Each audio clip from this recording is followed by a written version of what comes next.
planos de conspirar. Brizola pregava uma ditadura à esquerda e instrumentalizava o próprio Jango para isso. Então todos queriam conspirar.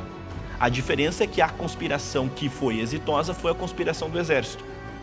Nenhuma resistência, nenhum movimento da esquerda, nem o próprio Partido Trabalhista Brasileiro, que era o partido do presidente, em momento algum, nos anos subsequentes, pediu a volta do Jango ao poder. Não houve nenhuma solicitação de restauração. A esquerda queria implantar um outro projeto que não era o do Jango. E nem seria jamais com o Jango ou com alguém como o Jango.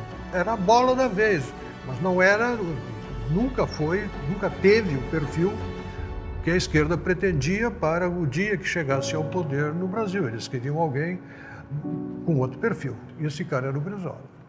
E nós temos então aí o início do chamado, né, do ponto de vista dos militares, à revolução, e do ponto de vista aí da historiografia mais recente e das esquerdas, temos o golpe militar. Então logo houve o golpe militar, se espalhou a versão de que o golpe tinha sido obra da CIA, não é isso? Quem lançou essa teoria foi um jornalista chamado Edmar Morel, no livro O Golpe Começou em Washington. E daí vem uma série infindável de livros, teses universitárias, filmes, programas de TV, assim, um massacre publicitário como nunca houve antes no Brasil. Só que tem o seguinte problema.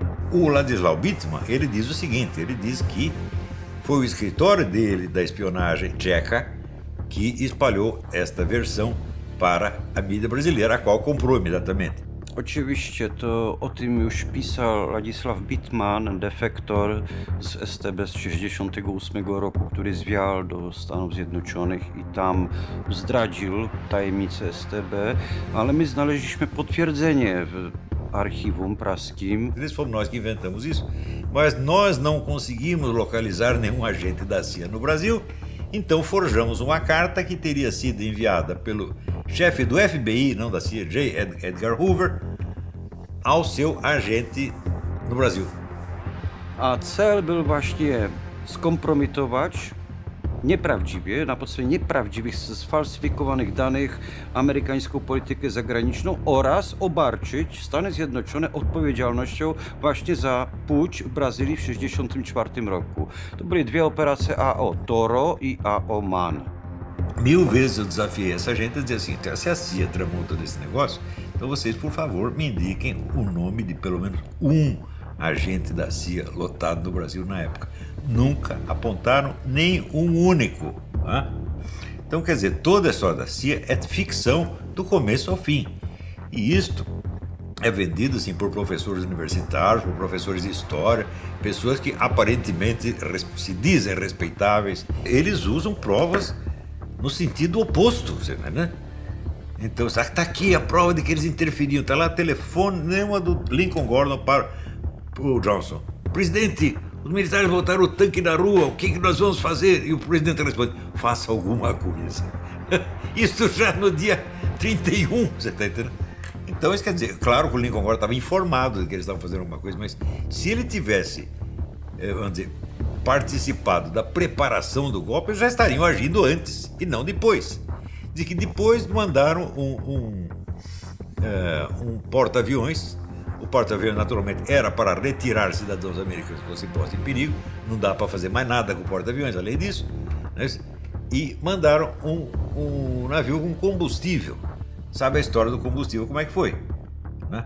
Isso aí eu perguntei para o Paulo Egídio Martins, que foi governador de São Paulo, foi ministro das Minas.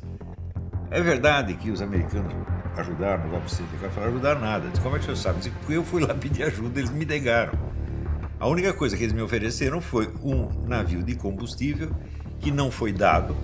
Nós pagamos, eu paguei o sinal do negócio com o dinheiro que eu pedi emprestado para o meu sogro. Eu tinha um sogro banqueiro, né? Pedi dinheiro emprestado para o meu sogro e dei lá o depósito e eles nunca devolveram sequer o depósito. Isto foi a ajuda americana, bela ajuda americana. Né?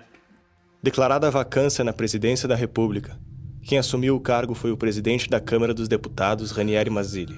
Os militares mais uma vez exerciam a função do extinto poder moderador. Para dar continuidade à revolução que começaram, os líderes das 3 forças armadas formaram uma junta militar.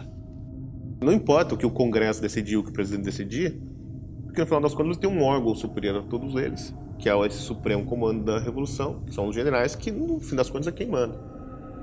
E sempre com o discurso assim, de manter a Revolução. Então existe uma força, embora ela não tenha o poder total, ela não exerça o poder total, ela se sente no direito de obrar acima da Constituição. Então você pode falar que há uma meio ditadura, vamos dizer assim, uma ditadura abstrata, uma ditadura iminente pairando sobre as regras. A primeira medida da nova força supraconstitucional foi o Ato Institucional número 1, que convocava o Congresso para eleger o próximo presidente da República. Com 98% dos votos, os deputados federais elegem Humberto de Alencar Castelo Branco, com amplo apoio da população, da classe política e da imprensa. Defenderei e cumprirei com honra e lealdade a Constituição do Brasil.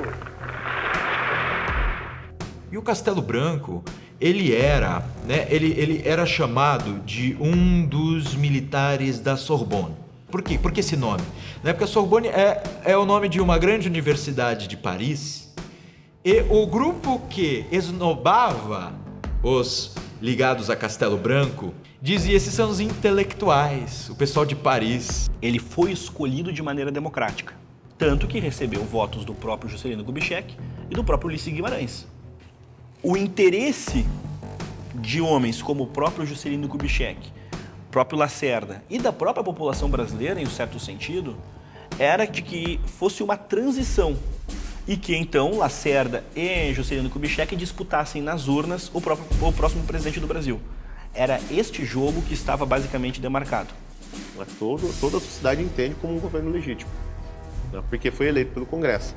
E queria, de fato, que houvesse eleições num período muito curto, né? Que isso não perdurasse mais como um regime, né? Que era uma intervenção militar e não a criação de um regime militar. Vale dizer que o Ato Institucional número 1 já autorizava, por prazos determinados, a cassação dos direitos políticos, dos chamados subversivos.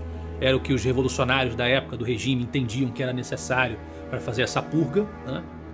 E assim puderam ser, alguns nomes, né, foram escolhidos justamente para serem retirados do governo e de alguns poderes da burocracia. Foi encontrado um documento, um relatório, que foi redigido alguns meses após o 31 de março, para o primeiro secretário do Partido Socialista da Tchecoslováquia. Entendeu? A autoridade mais importante do país. Esse documento tinha que ser preciso. E ele relatava tudo o que tinha acontecido e como o golpe de 64 prejudicou uma série de relações e a rede, a atuação com a rede de agentes. Talvez os próprios militares não conseguiam imediatamente ter ideia do que eles estavam enfrentando. As listas de cassação dos atos institucionais até que não erraram muito, entendeu? Porque as pessoas ali cassadas, muitas delas estavam realmente implicadas com relações com o serviço secreto estrangeiro, entendeu? E isso representava um crime realmente e tinha, como a gente já falou antes, a consequência da perda dos direitos políticos.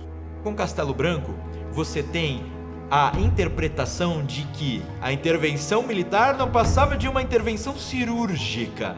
Temos um problema, esse problema ele é grave, mas ele pode ser resolvido, né, mediante internação, sedação, e aí você faz as devidas aberturas do paciente, retira o problema, fecha e acabou.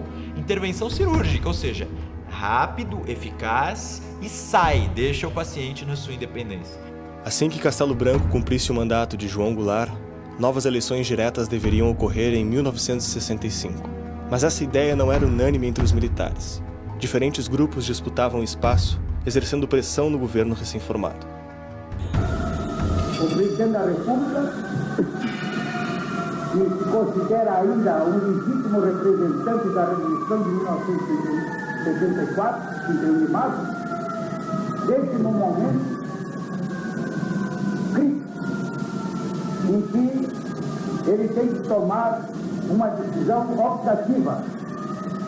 Ou a revolução continua, ou a revolução se desagrega. A ala chamada Linha Dura, a mais radical entre os militares, se saiu vitoriosa e derrubou essa ideia. O governo de Castelo Branco teve o seu mandato estendido. As eleições previstas foram suspensas e foi decretado o Ato Institucional número 2. Agora, a eleição do presidente seria permanentemente feita pelo Congresso e apenas 2 partidos poderiam existir no sistema político. Bipartidarismo, você passa a ter